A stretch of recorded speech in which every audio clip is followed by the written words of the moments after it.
Hello dear students, last લેક્ચરમાં આપણે ભ્રમણ અક્ષ અને ધરી એની આપણે ચર્ચા કરી હતી.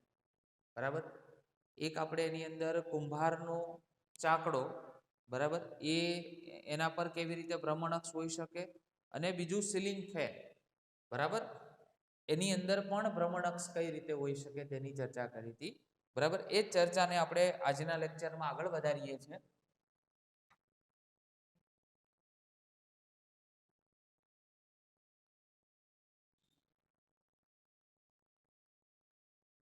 દ્રઢ પદાર્થમાં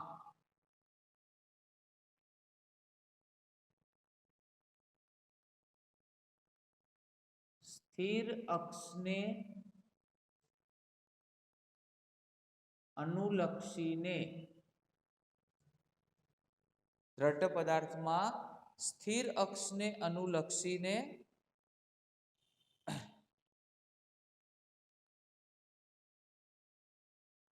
કણનું પરિભ્રમણ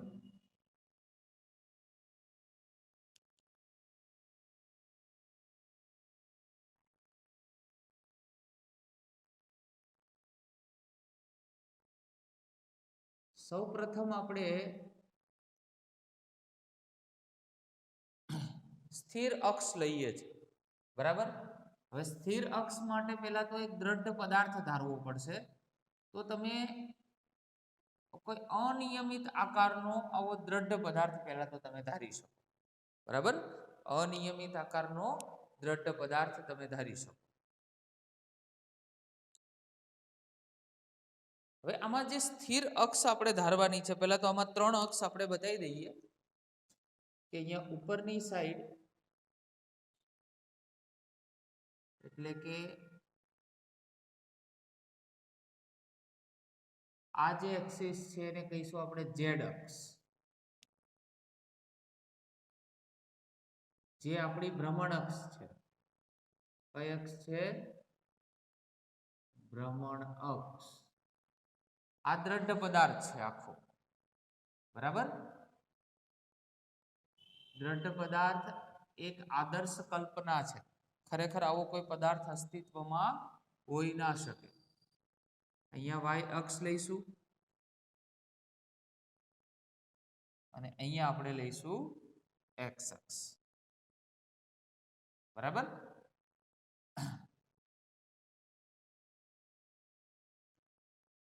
આ સંદર્ભ બિંદુ ઓ. બરાબર. હવે આ દ્રઢ પદાર્થની અંદર ઘણા બધા કણ હોય. આપણે ધારો કે અહીંયા P1 કણ લઈએ છે, અહીંયા P2 કણ લઈએ છે, અહીંયા કોઈ હું P3 કણ લઉં છું. બરાબર. અહીંયા P4 કણ લઉં છું. તો આવા તો ઘણા બધા કણ હોઈ શકે. તો આ બધા જ કણો છે એ આ સ્થિર અક્ષને અનુલક્ષીને વર્તુળાકાર પરિભ્રમણ કરતા હોય. આ રીતે વર્તુળાકાર પરિભ્રમણ કરતા હોય આ સ્થિર અક્ષને અનુલક્ષી. હવે વર્તુળાકાર પરિભ્રમણ કરે છે એટલે આ વર્તુળનું કેન્દ્ર થયું. તો P1 કણ છે એટલે એનું કેન્દ્ર C1 અને એની ત્રિજ્યા કેટલી થાય? R1 લખવાની. બરાબર. એવી જ રીતે આ કણ થોડો દૂર છે તો એની ત્રિજ્યા R2 અને એનું કેન્દ્ર શું થાય? C2. બરાબર.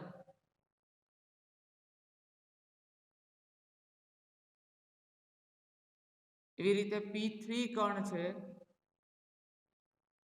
એના માટેની ત્રિજ્યા લેવી હોય તો R3 અને એના માટેનું સેન્ટર C3. બરાબર. અને અહીંયા જે આપણે P4 કણ લીધો છે એ તો એક્ઝેક્ટ આ અક્ષ પર જ છે. શું છે? આ અક્ષ પર જ છે.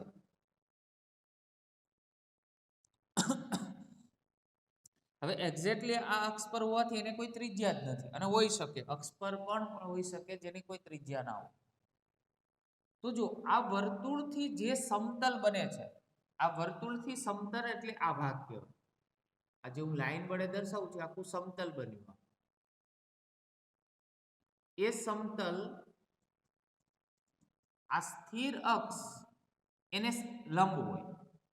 આ રીતે હોય કે નહીં? આખું આ જે સમતલ છે એ મારી હથેળીની જેમ હોય અને આ આપણી અક્ષ હોય. આ રેડ પેન જે રહી એ અક્ષ હોય એટલે આ રીતે એને લંબ હોય હંમેશા. એટલે આનાથી જે સમતલ બને P2 બિંદુને એનું પરિભ્રમણ આ રીતે છે, બરાબર. એનાથી બી જે સમતલ બને, બીજું એક પણ આપણે જોડે જોડે સમતલ બતાવી દઈએ છીએ. એ પણ આ સ્થિર અક્ષ એટલે કે ભ્રમણ અક્ષ છે એને કેવું હોય? લંબ હોય, જે આપણે આકૃતિમાં દર્શાવેલું છે. તો આવા તો કેટલા બધા અસંખ્ય કણો હોઈ શકે જે ભ્રમણ અક્ષ છે, સ્થિર અક્ષ છે એની આસપાસ શું કરતા હોય? પરિભ્રમણ કરતા. ખ્યાલ આવે છે?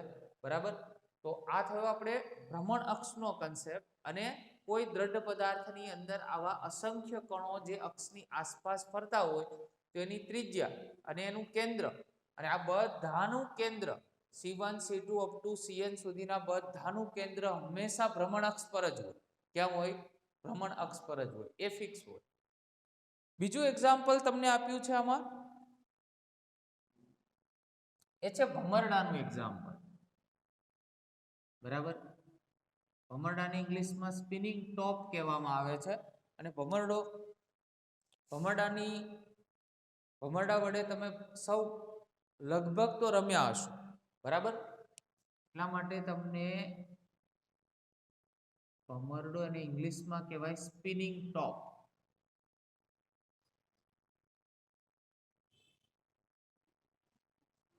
હવે અહીંયા જે નીચેનું બિંદુ હોય એનો ભમરડાનો નીચેનો ભાગ છે, અણીવાળો જે ભાગ, એ આ સંદર્ભ બિંદુ પર સ્થિર હોય. યાદ રાખજો, આ જે નીચેનો પાર્ટ છે એ હંમેશા સ્થિર હોય અને આ ઉપરનો ભાગ છે એ આ રીતે ફરતો. તો અહીંયા તમને આવી રીતે અહીંયા પણ જુદા જુદા આવા કણ હોય. આને ધારો કે એક દ્રઢ પદાર્થ આપણે ધારી લઈએ તો આ જુદા જુદા કણ હોય એ પણ આ અક્ષની આસપાસ આવી રીતે ફરતા હોય કે નહીં? તો સેમ બેટા આના જેવું સ્ટ્રક્ચર થયું, બરાબર. તો અહીંયા આવી રીતે વર્તુળ રચાય તો આ શું બને? દરેકની જુદી જુદી ત્રિજ્યાઓ બનતી. તો આ થઈ એની ભ્રમણ અક્ષ. હવે ભમરડો ફરીથી પોતાનું ઓરિએન્ટેશન એટલે કે એંગલ જો આ રીતે આમ ચેન્જ કરે ને અહીંયા આવે, બરાબર, તો પણ શું થાય? તો એ જે નીચેનો ભાગ છે એ તો સ્થિર જ રહેવાનો, એનો જે અણીવાળો ભાગ છે એ સ્થિર રહેવાનો, કારણ કે જે ફરવાનું એ આ રીતે ફરવાનું. ખ્યાલ આવે છે? તો આ જે ભાગ છે તો સ્થિર રહેવાનો, ઉપરનો ભાગ છે, બરાબર, એ ફરતો હોય. તો એની એક્સિસ ઓફ રોટેશન છે એ જો અહીંયા પહોંચે તો એ ઝેડ એક્સિસ બની જાય. ખ્યાલ આવે છે? તો એમાં પણ આ જે છે એને ભ્રમણ અક્ષ અથવા ધરી, બીજું નામ શું છે? ધરી. તો ઇન શોર્ટ એવું થયું કે કોઈ પણ દ્રઢ પદાર્થની આવેલા અસંખ્ય કણો એ હંમેશા તેની ભ્રમણ અક્ષની આસપાસ જ વર્તુળાકારે ગતિ કરતા હોય. અને એનાથી જે વર્તુળ બને એ હંમેશા આ જે ભ્રમણ અક્ષ છે એને હંમેશા કેવું હોય? લંબ હોય. ખ્યાલ આવે છે? બરાબર. તો આ કન્સેપ્ટ થયો. અને ત્રીજું તમને એક્ઝામ્પલ આપ્યું છે ટેબલ ફેન.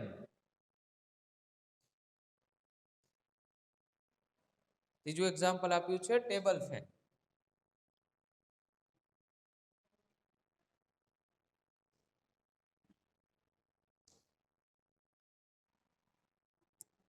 ટેબલ ફેનનું સ્ટ્રક્ચર તો આપ સૌ જાણો છો. નીચેની સાઈડ આ રીતે બેઝ હોય, બરાબર. પછી એને આ સપોર્ટ આપેલો હોય અને આ જે બિંદુ તમને આપેલું છે એને આધાર બિંદુ કહેવામાં આવે છે. કયું બિંદુ છે? આધાર બિંદુ. આધાર બિંદુ આપણે કયું લીધેલું છે? ઓ લીધેલું છે, બરાબર. હવે આમાં અહીંયા જે પાંખિયાઓ હોય એ પાંખિયા જે રીતે ફરે છે એની અંદર પણ આવા અસંખ્ય બિંદુઓ હોય. એ અસંખ્ય બિંદુઓ કોની આસપાસ ફરતા હોય? તો અહીંયા પણ એક એક્સિસ હશે, બરાબર. અહીંયા પણ એક અક્ષ હશે જેને ભ્રમણ અક્ષ કહેવાય. તો આ ભ્રમણ અક્ષ એની આસપાસ વર્તુળાકાર માર્ગે આવા અસંખ્ય બિંદુઓ ફરતા, બરાબર. તો આને કહેવાય ભ્રમણ અક્ષ અથવા એની ધરી, બરાબર. હવે બીજી પણ એક્સિસ તમને આપેલી છે, બરાબર.